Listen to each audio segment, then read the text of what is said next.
반갑습니다. 말씀과 함께 하루를 시작하는 주님의 백성들을 예수님의 이름으로 축복합니다. 2025년 11월 15일 토요일 오늘 주신 말씀은 에스라 10장 1절에서 8절까지입니다. 에스라가 하나님의 성전 앞에 엎드려 울면서 기도하며 죄를 자백하자 이스라엘 사람도 남자, 여자, 어린아이 할 것 없이 많은 무리가 에스라 주변에 모여서 큰 소리로 슬피 울었다. 그때에 엘람의 자손 여히엘의 아들 스가냐가 에스라에게 말하였다. 우리가 주변에 있는 이 땅의 백성에게서 이방 여자를 데려와서 아내로 삼음으로써 하나님께 죄를 지었지만 아직도 이스라엘에 희망은 있습니다. 이제 우리는 하나님의 명령을 두려워하면서 받드는 분들의 권면과 에스라 제사장님의 가르침을 따라서 이방 여자들과 그들에게서 난 아이들을 다 보낼 것을 하나님 앞에서 언약하겠습니다. 율법대로 하겠습니다. 그러므로 이제 일어나십시오. 이 모든 일은 제사장님이 맡아서 하셔야 합니다. 우리가 제사장님을 도와드리겠습니다. 용기 있게 밀고 나가십시오. 이 말을 듣고 에스라가 일어나서 지도급 제사장들과 레위 사람들과 온 이스라엘 사람에게 그들이 말한 대로 하겠다고 맹세하라고 요구하니 그들은 그대로 맹세하였다. 에스라는 하나님의 성전 앞에서 물러나와 엘리아십의 아들 여호하난의 방으로 들어가서 포로로 잡혀갔다가 돌아온 백성이 지은 죄 때문에 밤이 새도록 밥도 먹지 않고 물도 마시지 않으며 슬피 울었다. 잡혀갔다가 돌아온 백성은 모두 예루살렘으로 모이라는 명령이 예루살렘과 온 유다 땅에 내렸다.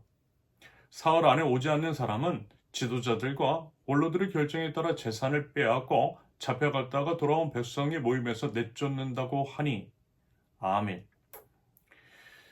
지난 시간 이틀에 걸쳐 우리는 공동체의 죄악에 대한 에스라의 통렬한 회개 기도를 함께 묵상했습니다. 말하자면요, 오늘 본문은 그 기도의 결과가 무엇인지를 우리에게 보여주고 있습니다. 이와 관련해서요, 세 가지로 한번 말씀을 나눠볼게요.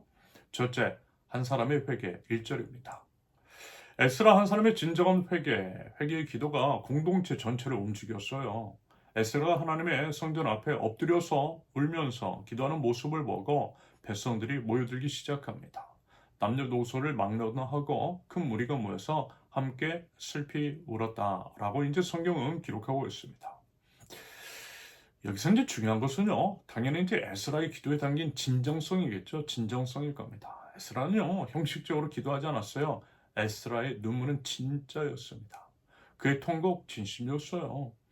에스라는 지도자로서 백성들의 죄를 자신의 죄처럼 여기며 하나님 앞에 엎드렸습니다. 여러분, 리더십이 바로 이제 이러한 모습에서 나오는 것이겠죠.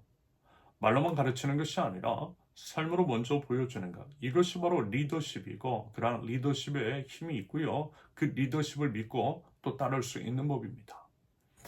지도자 에스라는요, 백성들을 질책하기 전에 먼저 하나님 앞에 엎드렸어요. 그리고 이제 그의 진정성은 백성들의 마음을 움직였던 것입니다. 여러분, 오늘날 이제 교회도 그렇고요, 사회도 그렇고요, 국가도 그렇고요, 필요로 하는 것이 이와 같은 것이 아닐까라는 생각이 들었습니다. 형식적인 종교 생활이 아니라 진심으로 하나님 앞에 엎드리는 것. 그러한 사람들이 필요하다라고 하는 거죠.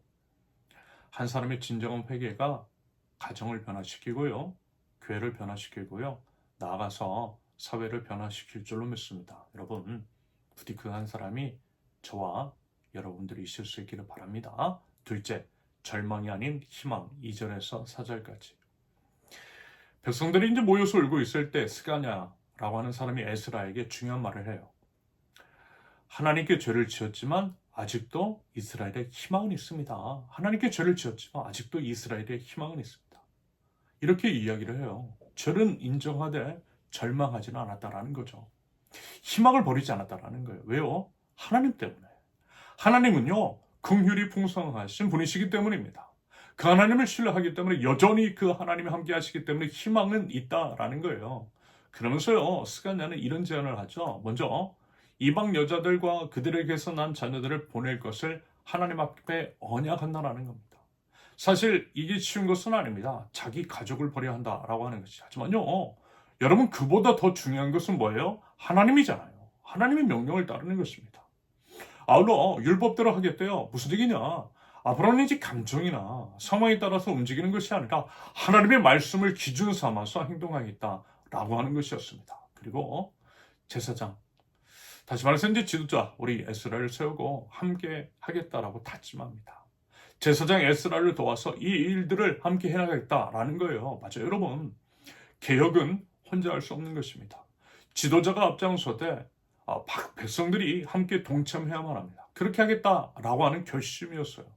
여러분, 설령 이제 죄를 회개한다 할지라도 하나님 안에서 희망을 두고 일어서는 저 여러분들이 있을 수 있기를 바랍니다. 그러면서요, 그것이 이제 앞서 이제까지 살펴봤던 것처럼 구체적인 결단과 행동으로 이어지는 저와 여러분들의 진실한 회개와 회개의 삶이 일 수 있기를 바랍니다. 셋째, 순종의 결단 5절부터 8절까지입니다. 에스라는요, 백성들의 이제 제안을 받아들여 즉시 행동으로 옮깁니다. 지도자들에게 맹세를 받고 5절, 밤새도록 금식하며 기도하고 6절, 전국에 이제 소집령을 내려요 7절. 그러면서 이제 불순종하는 자들에게는 엄중한 징계가 있을 것이라고 선포합니다. 그게 8절입니다. 여기서 이제 우리는요, 몇 가지 이제 중요한 원리를 발견하게 됩니다. 먼저 여러분, 진정한 리더십은요, 고통을 함께 나눈다라는 것. 여러분, 에스라 보세요. 에스라는요, 명령만 내리고 편히 쉬지는 않았어요. 밤새도록 금식하며 기도했습니다. 진짜 이제 지도자라고 한다면 백성들보다 이제 더 깊이 회개하고 더 많이 기도하는 것이 맞는 것이겠죠. 한편 회개와 개혁이라는 거 여러분 미루는 거 아닙니다. 지금 당장 즉시 즉각적으로 해야 되는 거예요. 뜸들이다가 아무것도 이루어지지 않아요. 여러분 역사를 보십시오. 역사상 성공한 개혁은 어땠어요? 늘 그랬어요. 에스라의 개혁도 그랬습니다. 즉각적으로 그리고 단호하게 시행할 때에 개혁이 성과가 있는 법입니다. 그러면서 개혁에는 또한 대가가 따르더라는 것 또한 기억해야만 할 것입니다. 순종하지 않는다는 재산을 빼앗기고 공동체에서 쫓겨날 것이라는 엄중한 경고가 있었잖아요. 진정한 변화는요, 이런 것입니다. 때로는 고통스럽고 어려운 결단까지도 필요하다라는 거예요. 그러한 대가를 치를 때에 개혁도 성공하는 법이고요.